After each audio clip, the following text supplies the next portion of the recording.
Mbak Tiwi, gimana kabarnya?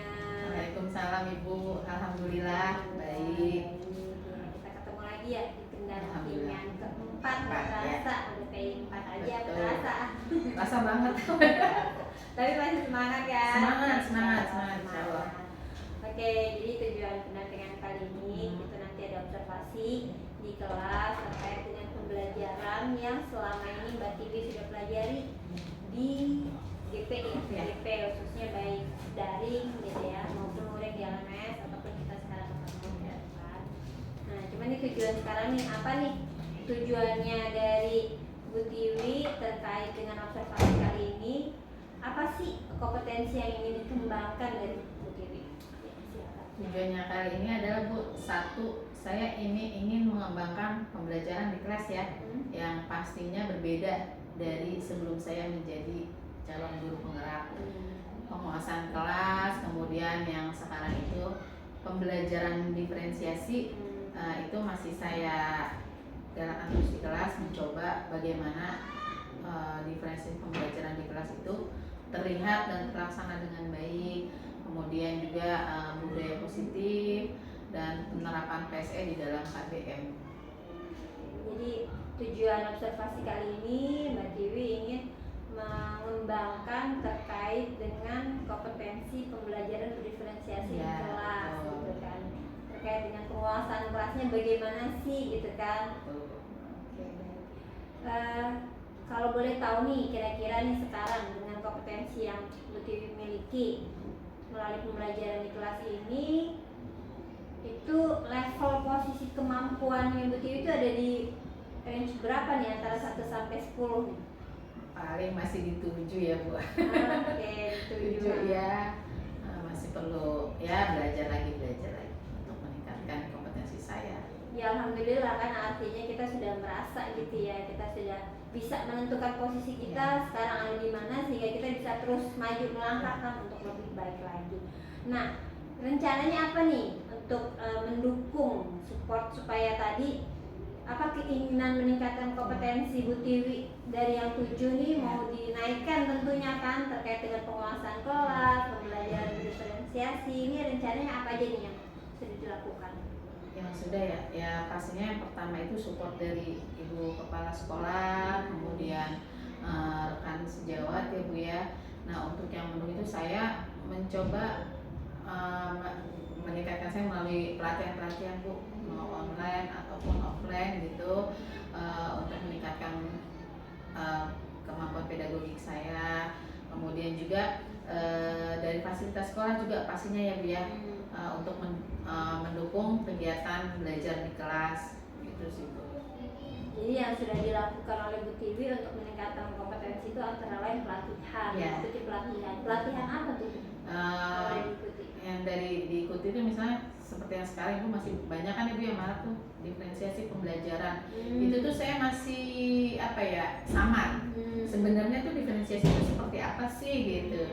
Jadi masih banyak yang simpang siur gitu. Tapi ya setelah mengikuti CGP ini, kemudian dari penjelasan Ibu kan, alhamdulillah ada sedikit terbuka lah ya pemahaman saya mengenai diferensiasi pembelajaran itu sendiri.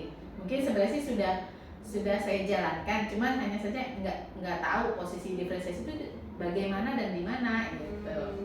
Itu sih Bu.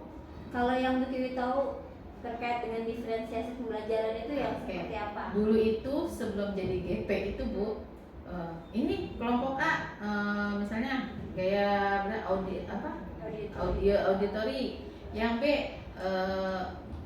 visual, yang C kinestetik.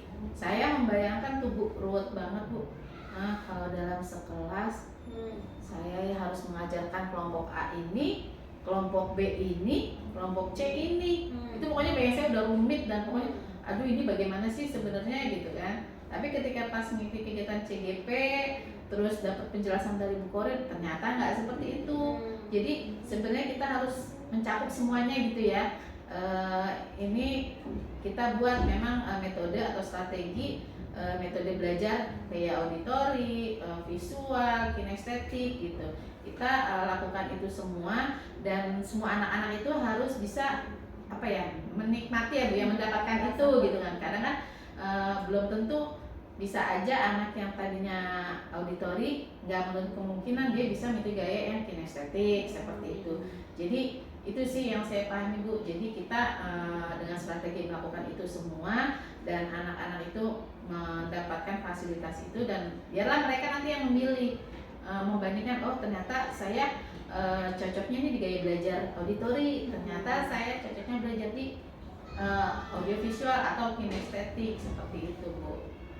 Jadi sudah mulai sedikit paham ya, gitu. Dan insya Allah nih kedepannya nanti saat observasi Bu Tiwi mau mempraktekkan terkait dengan diferensiasi tadi gitu ya. Luar biasa, saya ini nih sangat menantikan gitu kan melihat nanti gimana proses pembelajaran. Semoga sesuai dengan harapan Ibu. Iya, artinya ya kan kita sama-sama mencoba gitu kan dari hal yang kemarin belum kita lakukan, kita lakukan sekarang pasti otomatis ada rasa yang berbeda lah. Nah, kita lihat nanti insight-nya gitu ya. Tadi saya mendengar juga kalau Bu Tiwi sampaikan ada support nih, dukungan dari kepala sekolah, dari rekan sejawat maupun fasilitas di sekolah gitu ya. Kalau fasilitas di sekolah apa aja nih yang sudah diberikan didapatkan oleh? Kalau fasilitas ya alhamdulillah ya dari LCD, komputer 1 guru 1 PC itu alhamdulillah Bu. Jadi kita udah bisa mengeksplor lebih lah ya Bu ya. Bebas gitulah namanya, udah di meja kita sendiri, kita belajarnya lebih leluasa aja gitu. Enggak di kantor sih. Kalau LCD udah 1 kelas 1 alhamdulillah. Ada fokusnya. Ya, audio juga speaker udah 1 kelas 1, jadi udah enak kita ngajarnya. Jadi artinya semua gaya belajar murid itu bisa terakomodir gitu ya di fasilitas sekolah. Oh luar biasa sekali nih sekolahan ini. Artinya ada support sudah gitu kan. Oke. Kira-kira kapan nih yang bisa observasi ke kelas UTW ini ya? Ya hari ini bisa langsung Bu. Bisa langsung ya. Oke, baik. Mudah-mudahan nanti kita ketemu dan kita lihat nih nanti setelah ini apa yang insight apa yang didapatkan dari praktek yang sudah dilakukan. Saya rasa cukup itu aja. Makasih. Mudah-mudahan sukses. Nanti saya siap mencatat-catat.